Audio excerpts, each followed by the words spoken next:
Hello, thank you again for viewing Diaspora Panel. Again, this is the Diaspora Panel because of Diaspora. I want to introduce our panelists. I have with me, as always, I have Mr. Ademola Adisa, who is based in the United Kingdom. Mr. Ademola Adisa, you are welcome to today's meeting. Thank you for having me. And also is Mr. Ola Lawal, who is based in Canada. Mr. Lawal, you are welcome. Thank you for having me this morning. We are missing one of our regular panelists, Mr. Adedigba, who is unavoidably absent, and we hope that he will be able to join us next week. Today, we are going to discuss one very, very trendy topic. Before we do that, let me thank all our new subscribers. We want to welcome you to the Diaspora family, and want to thank all the people who have put likes on our video. Thank you. If you are enjoying this video, you have not subscribed, we want to employ you to click on that subscription button. It's free of charge. You are not being charged for it. And if you like our video, please click on the like button for us. So today, we want to continue from where we stopped last week. The political scene in Nigeria, has been very, very sweet in the last few weeks on foot of the PDP crisis. And just when we thought that this is coming into a conclusion, just when we thought that the PDP are getting their acts together, that they are going to, quell the fire in their camp, a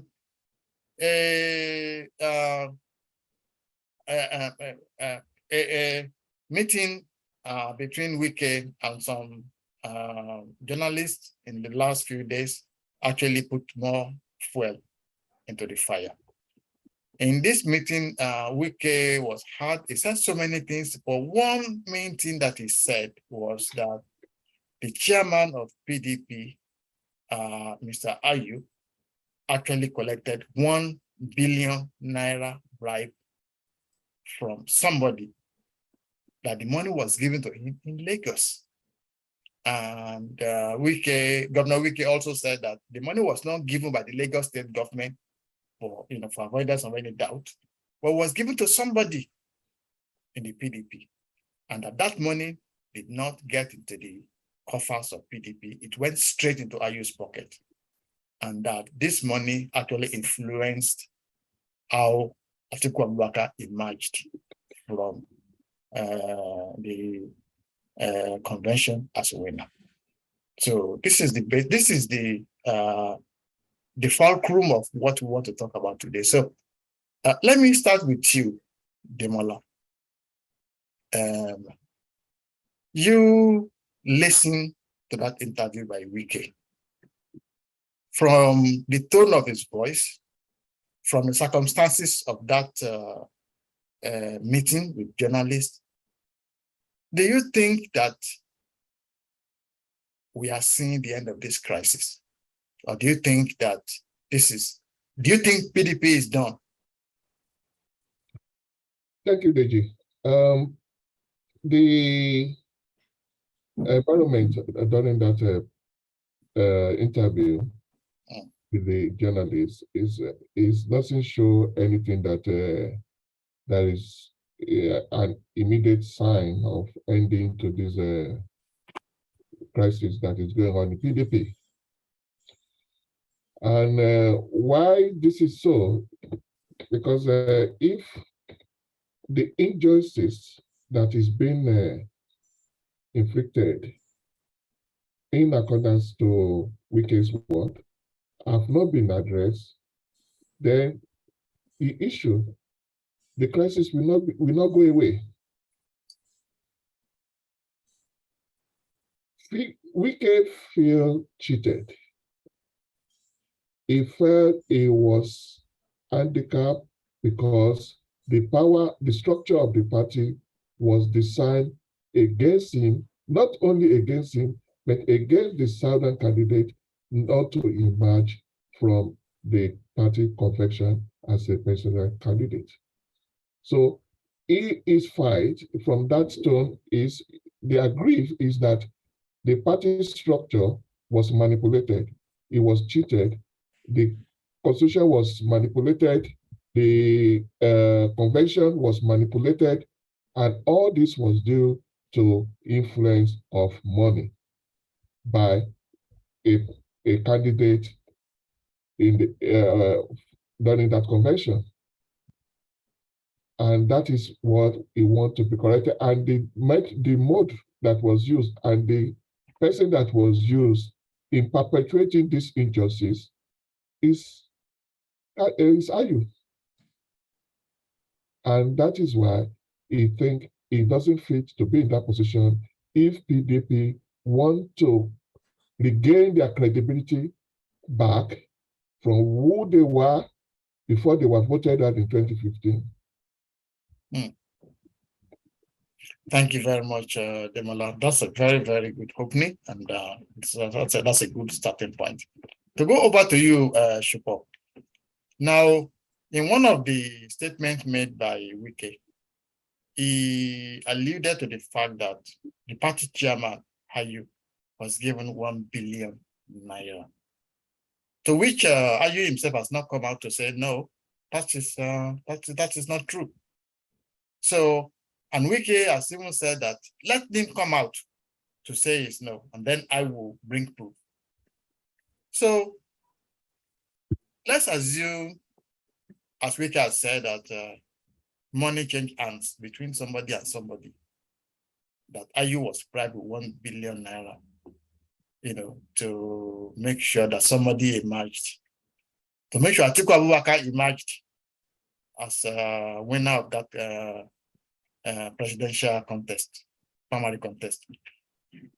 Do you think that there is no law that can deal with this kind of instance? Can people just bribe their way through? Yeah, this is a very, very interesting development, I must say. I think let's start first and foremost. This is a very serious allegation that I think in any civil society where there's the rule of law and there's respect for the law, this allegation should be thoroughly investigated. I think is the first thing. I will give Chairman Ayu the benefit of doubt until proven guilty. But I think, we can all read between the lines. First and foremost, Ayu hasn't come out to deny the allegation. And if we also look at what is happening within the PDP, Atiku Abubakar won that contest, by a wide margin. So I think the fact that Wike, who was the next in terms of the highest number of votes, and Bukola Saraki, I think, was third. The fact that Wike is making a big issue, I think, will make it reasonable to assume that he wasn't the one who paid the money. I think let's just kind of put it that. So the focus goes squarely to Atiku. And I think this tells us two important things about the man Atiku, about his character, about his competence, and what Nigerians are likely to see if Atiku Abubakar ever becomes the president of the Federal Republic of Nigeria. I think as a politician, if you are unable to convince your delegates, now the PDP had an indirect primary. If as a candidate, you are unable to convince enough delegates within your party that you are the right candidate, enough for them to be able to support your candidacy, I think that is the worst way to demonstrate lack of true leadership. How can you say you can be an effective leader and you can convince a larger percentage of Nigerians to come with you and support your campaign if you cannot even successfully do that within your own party, unless you resort to other means, like bribery and all of that? So that's the first thing. Interestingly, I looked at the Electoral Act, and I think sections 91, 92, and 93 addresses conduct at political rallies and processions. Interestingly, bribery during party selection of candidates for elected offices is not included in the list of offenses.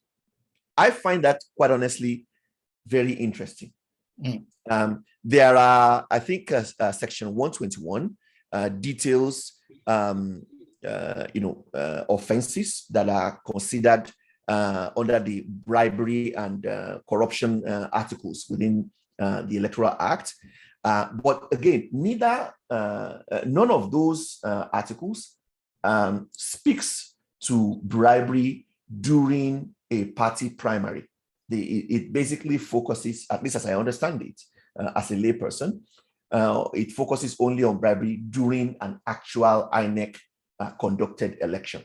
So the jury is out there, but I believe that if this allegation is proven and is found to be credible and factual, there should be other bribery statutes within the criminal code under which it should be prosecuted. And just finally, I will go further. If this allegation is actually proven, because as the chairman of the party, you are supposed to be an independent arbiter. When your party is selecting candidates for office, you can provide support for candidates, as much as candidates may need different levels of support, based on how long they've been in the party and, the support that they generally have. But you are supposed to be an independent arbiter. And if you can't, within your own party, trust me, you cannot be an independent person within the larger society. I think anybody who is found guilty and involved in this should not only be prosecuted, but should be banned from political activity for life. Thank you very much, Shugo. Thank you very much. That's a very wonderful line of thought. Demola, I'm going to ask you the same question in a different way. First, who gave Ayu 1 billion naira? Who do you think gave that money? If it is Atiku, is that the kind of person that should be Nigeria's president? Yeah, of course, we have no evidence or anything to show that, to give us indication of who actually gave out that money. But one thing that people say is you trace the money. When you trace the money, you know who was the owner, who person that gave out the money. And who is best, on whose interest is that money serving? So who is benefited from such a money? And if all the indication are showing the level of partiality that the receiver of the money have displayed, then it goes a long way to show to who the money from who the money come from. Because if somebody is benefiting from the outcome of the education of that money, then it probably means that person is involved. So there's no any empirical evidence or clear evidence to show that this is the person that gave out the money. So I won't want to commit myself or to commit us into that. But who benefited from the money? It's obvious that Ayu has acted impartially towards only one person within during that contest, and it's only towards Atiku.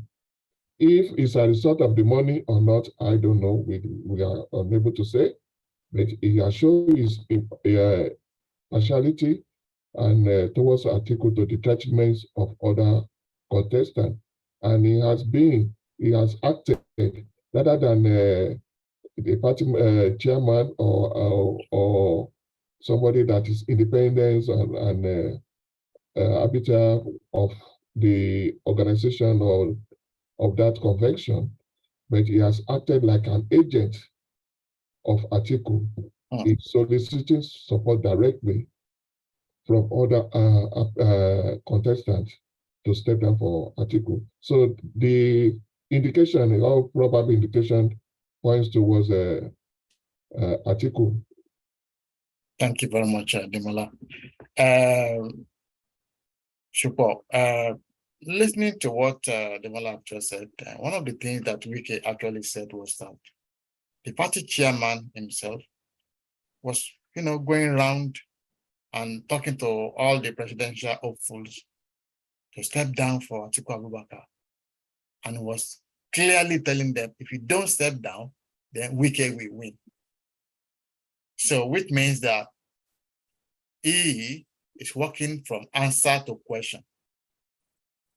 Now, if you, let me take you back a few months back during the APC convention, just a few days before then, we saw what happened when the chairman of APC actually named somebody, which is the Senate president, as the consensual candidate, even though without, without talking to the other contestants. So is this a Nigerian problem at large, that when somebody is in position of authority, they just want to be nepotic? They want to, bypass the system and make sure that somebody who has been, knighted in secret is pushed into the open. Is this a kind of political epidemic in Nigerian politics? Yes, I think there's an article that says that old habits die hard.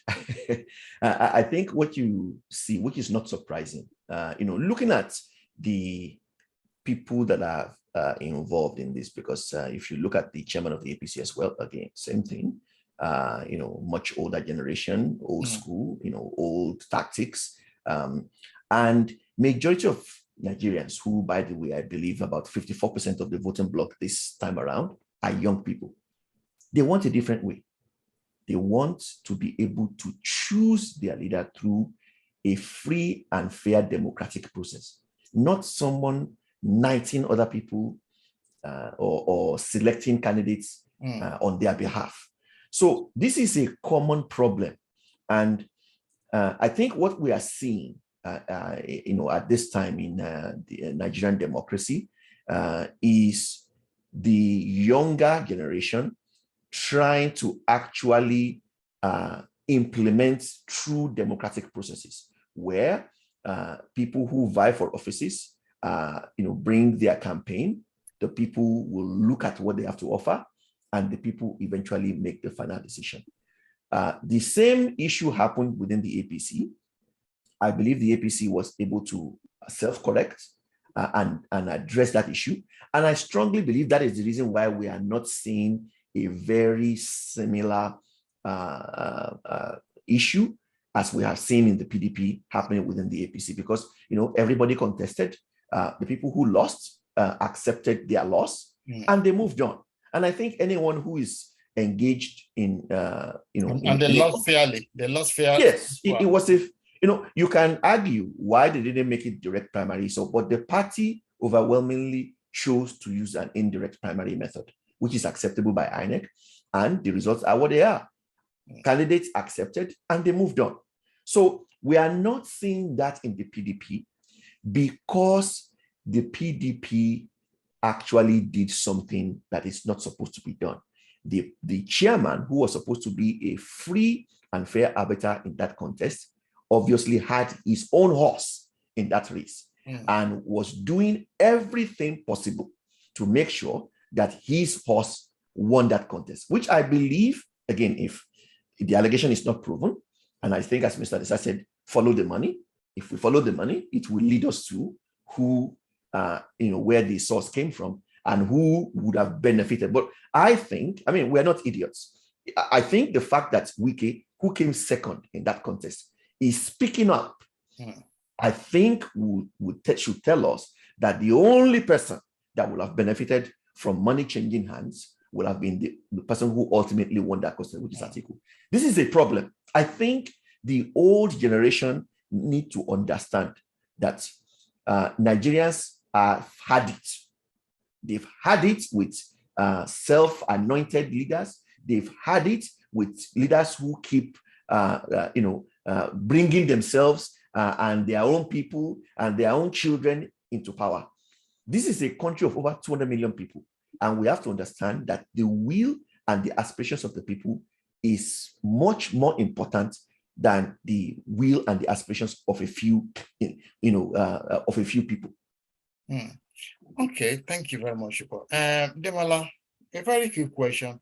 It looks to me like Atiku Abubakar is done. That's what it looks to me like, because this is the candidate who in 2019 lost by 2 million votes.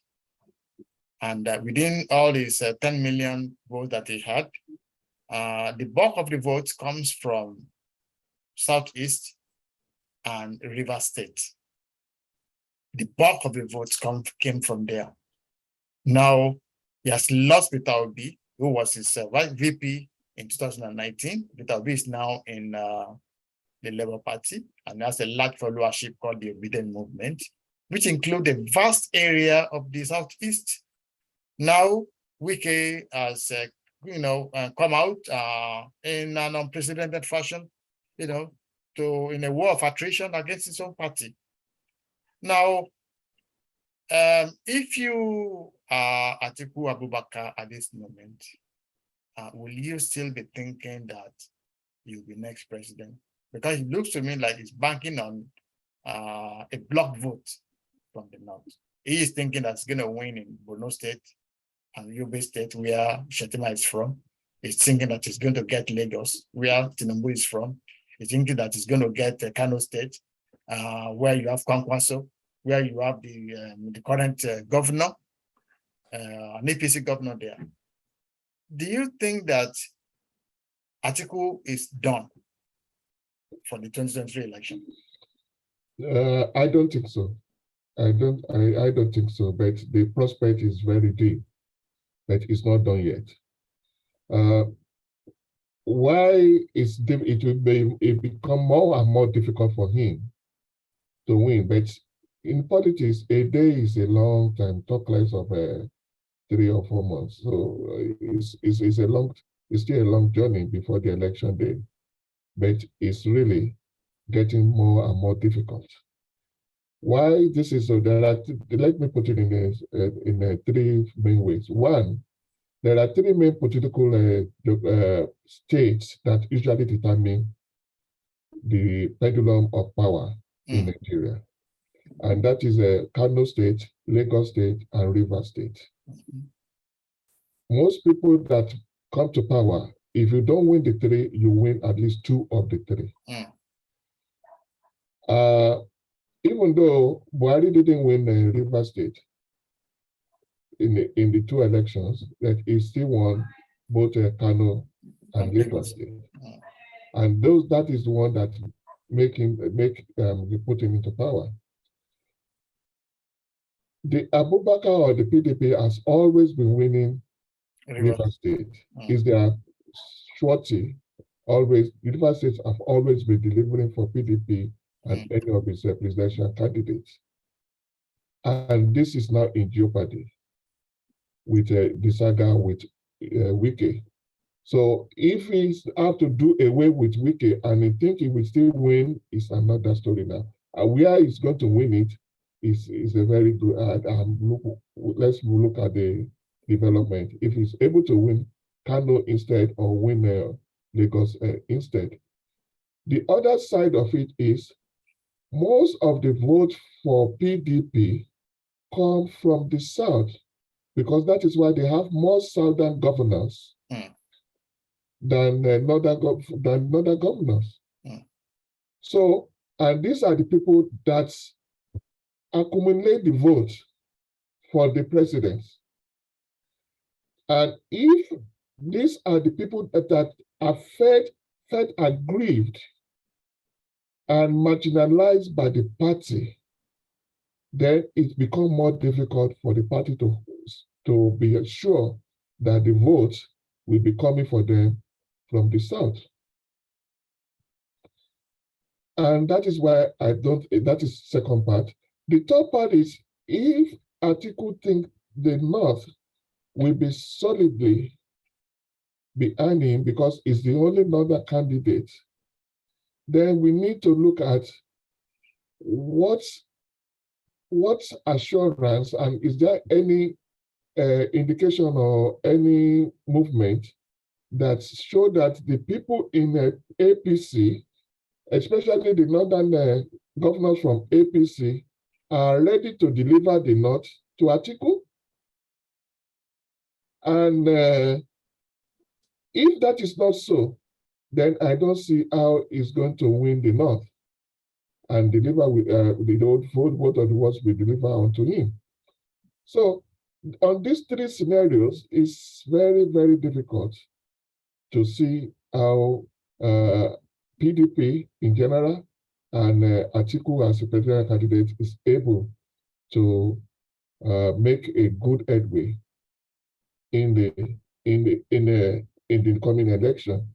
But summary of it is this crisis, if it's not resolved amicably and address the issue of marginalization that it's not just Wike, it's the South and the Middle Belt complaining about too much domination of certain group of people over the others and marginalizing them in key positions in the government.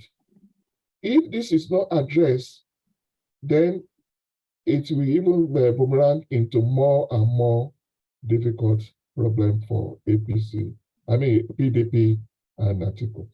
Thank you very much, Demola. Shukwo, let me get you to do some statistical analysis, because you are talking about the three states, Lagos, Kano, and Rivers State. Okay, so now there are, first of all, Atiku is from the north. There are 19 northern states. 19 northern states. So he is banking on, I'm a northerner, I'm going to get my votes from the north. So now, Kwara State is a northern state. It's an APC state. Atiku is not going to win there. That's -1. Kogi State, where you have Yaya Bello, it's another state. It's an APC state. Atiku is not going to win there. That's -2. Benue State, it's a PDP state. It's a state where you have what's his name? Their governor, Otom, who is vehemently an anti-Fulani and an anti-Northern, governor. That's -3. So now you now have 16 states left. Now, out of these 16 states, Shetima, who is the vice presidential pick of Tinubu, is from Borno State and Yobe. These are two Borno states. So I'm assuming that those two states, but I'm assuming that Shetima will deliver those two states. So that's -5. So 19 -5, you are looking about 14 states left. Now, let's talk about Kano. Kano traditionally is always a place where it's controlled by 3 individuals: Ganduje, the current governor, Kwankwaso, and by what's the name of the Shekarau. Now, Kwankwaso has his own party. Ganduje is in APC. So let's assume that Atiku will take 1/3. They will tear it down to 3, so 1/3. But it's not going to win Kano State. It may have about 25%, but it's not going to win Kano State. When you now look at, so Atiku is not going to win in Lagos.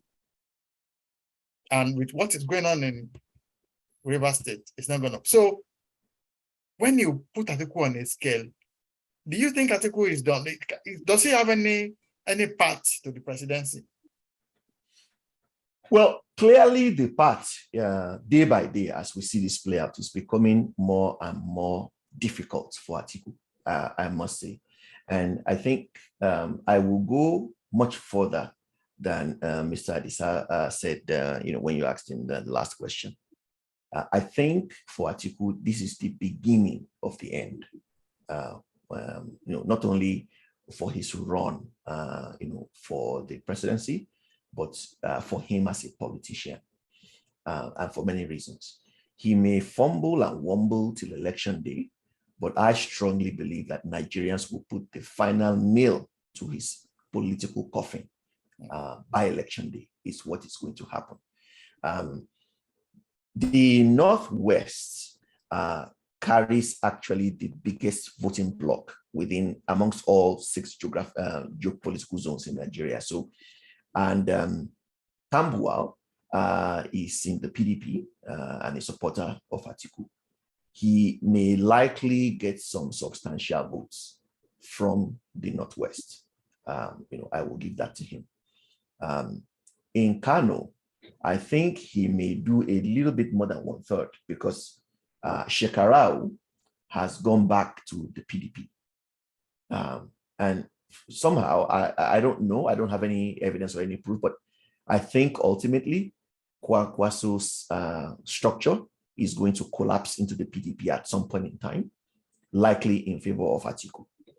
So I would say in Kano, he may get more than 1/3 of the votes.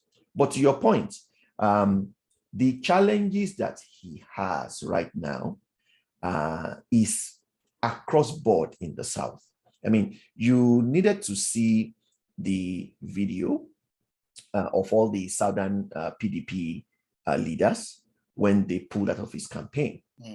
They all spoke with one voice, and they weren't speaking, based on, ethnic, or religious sentiments. For the first time, they were actually speaking on principles, which, quite honestly, as they said, if you cannot demonstrate that level of diversity within your own party, how can we be convinced that an Atiku administration will show the level of diversity that we need in a country like Nigeria? It's a very honest question. And I think the way that Atiku has handled this has shown that he's not a leader, quite honestly. He lacks leadership skills. He's not a uniter. All of the rhetoric that we've heard from him are just empty words. Because when the rubber hits the road now, he has been unable to respond to the legitimate issues that the Southern members of his political party has, and has not been able to unite the party. So I will say, even if we take Lagos and River South, across board in the South, I don't see anywhere where Atiku is going to play very well, to be very honest. Even in his state of Adamawa, there are serious oppositions that are mounting up against his candidacy. So I'm not even going to give him Adamawa State. So that I would give him a substantial part of the Northwest, because of Tambuwal, and he may likely get more than 1/3 in Kano. But beyond that, I don't quite honestly see anywhere else where he can do very well. And I will add to that day by day, as this crisis continues with stunning allegations, day by day, whatever he has right now is not going to expand. It's going to shrink even much further. Thank you very much, Shuko. Demola, quick question is, I'm following up on what Shuko has just laid out. So Atiku is banking heavily on the Northwest vote. So let's examine the Northwest. There are about 7 states there, from Zamfara to Kebbi to Kaduna to Kano to Sokoto to Yobe, not Yobe. So there are about 7 states there. But let's look at the political gladiators in these 7 states. As he said, the governor of Sokoto State, Tambuwal, is there. He will get some vote for PDP. We also have Kwankwaso in the Northwest, who's a very, very strong Northwestern. I asked this, the Kwankwasia movement that has been on for about 30 years. He's going to get some substantial vote. And I do not share the opinion of Shupo, that Kwankwaso will collapse to PDP, to Atiku. Remember that he actually left PDP into NNPP. So I don't share that opinion. I think possibly Kwankwaso, win or lose, will go ahead, to put his name as a presidential contender. So those are two people from the, then Atiku also is contesting in this same zone. So now when you have Kwankwaso is there, Atiku is there, want to get votes there, Tambuwal wants to deliver. Remember that you also have the VP for Peter Obi, a very much liked young man in the name of Dati. Yeah. Yusuf Dati. Yusuf Dati. It's a very, very well-liked young man. And is in tune with the youth movement in those. So when you take all this together, do you think somebody will get a block vote from that place? And mind you, the APC also has a footing in the, most of our 6 governors there are APC governors. So you are looking at about 5 different contending, contending forces in the Northwest. What do you think will play? How do you think the voting in the Northwest will play out? This is one area that I disagree with Shupo, that Atiku will have Northwest. I have not seen any. He didn't say it well. He said he will get substantial votes. No, he cannot have. So I have not seen anything that indicate that it is of that possibility. Let me explain myself. One is, as you said, out of the 7 states there, 6 of them are ruled by APC. The party hierarchy is very important there, and there is no any conflict or disagreement within APC that we say they are not ready to work for their presidential candidate and deliver their state. That is one. 2, yeah, we talk about Kwankwaso and Shakarao, especially in Kano or whatever. Now, I don't think that Shakarao is working for PDP. So if first he left PDP, went to NNPP with Kwankwaso, and Kwankwaso marginalized him and scheming out of a position of, some position, sharing of position, and that is why he left. It dumped NNPP and went back, but he's not going back. It's not really back with PDP at all. He has nowhere to go now. He's floating, and I won't be sure if he's not sharing or going to anywhere, flowing about to anywhere where interest is better protected. And I won't be surprised if eventually most of his interests are even made by APC. He will be ready to go to anyone that are possibly to be in position of power. So if you see the pendulum going towards APC, I won't be surprised that if he instructed people to vote for APC so that they can have his interest protected. So that is one. So for Southwest, Kwankwaso have his own party. And he really want to be relevant and want the party to be relevant. It's very unfortunate for him that he was unable to work alliance with the Labour Party. That will have enhanced his party's, with Peter Obi. And that's why enhance his party's chances the more. And also his own political weight will have been more enhanced. But it's not, I don't think he's somebody that is ready to give up the hard work he has done over the years with his party and thinking that he's going to do that for Atiku, which is doesn't see having a good part of winning. So if he is doing everything, because there are even issues that some comment on the media that it was even thinking if the shop come to the shop, he would rather give a vote to Tinubu rather than to any other person. Thank you very much, Demola. So that's a very, very lovely school of thought. So as we round up, the question I want to pose to Shupo, when you look at what is going on now in the PDP,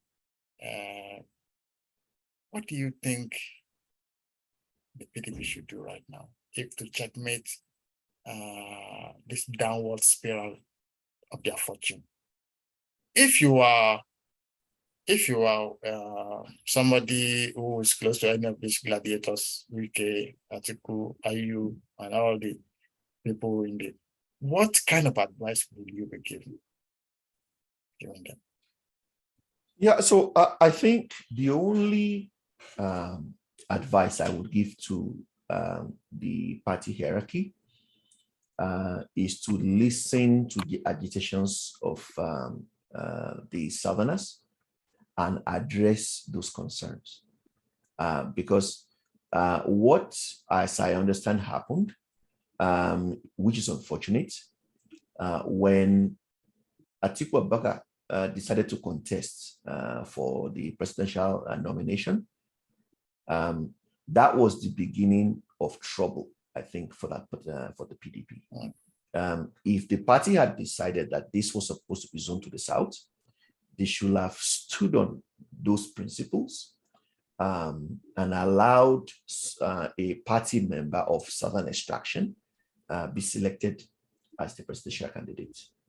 Not following through on their own constitution was the beginning of this chaos.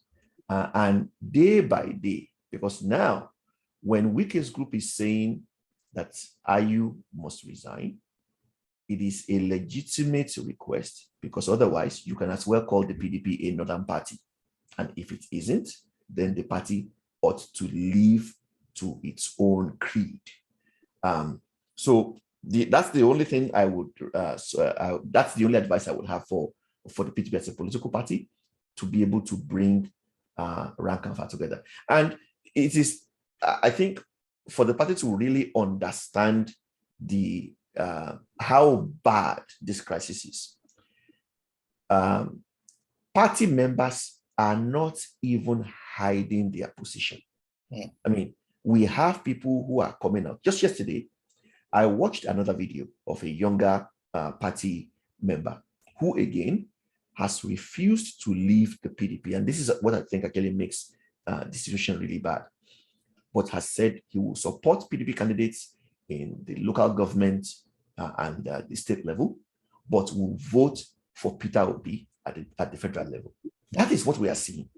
And his argument was, let's look at competency. Let's look at physical fitness. Let's look at leadership qualities. The other candidate has everything we believe Nigeria needs. And if we truly love the country, we must be willing to set aside religious and ethnic sentiments and actually select a candidate that we believe has the competence, has the viability to be able to, to execute that job. So that is what we're dealing with. And for the first time, I think Nigerians are at that point where they're looking at competence, they're looking at all of that above ethnic or religious inclinations. I think that's positive for the country. It is something that the PDP can tap into if they do the right thing. Thank you very much, Shupo. And Demola, the question I would like you to answer is, if you are Wike, and will you be looking forward to resolve this crisis, knowing fully that if you resolve the crisis and Atiku becomes president, you'll be in trouble? Or will you rather fight this war of frustration to the end? And if you were to do that, who will you advise Wike, to support in the presidential election 2023? Should they support the APC leader, Ashwaji Tinubu, or should they support the obedient leader? Now, Wike has already made it very clear is not interested in position or anything. All is fighting for is fairness. You want the party to be fair and to correct the anomalies that was done. Not to him, but to other sections of the party. I mean, other people within the party that have been marginalized.